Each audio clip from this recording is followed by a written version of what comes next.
In today's video, I'll show you how to completely uninstall Microsoft Teams from your computer and make sure it's fully removed.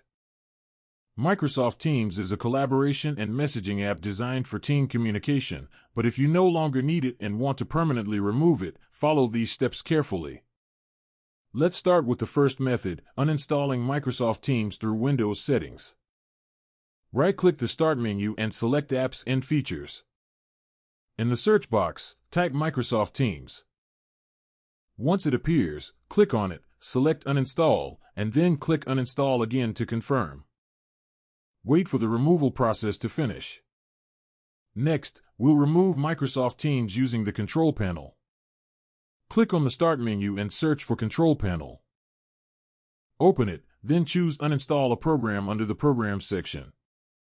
This will display a list of all installed programs on your computer.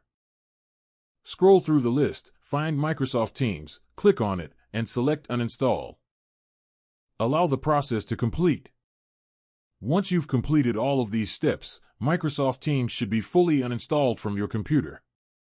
If you found this video helpful, leave a comment, give it a like, subscribe to the channel, and don't forget to hit the notification bell.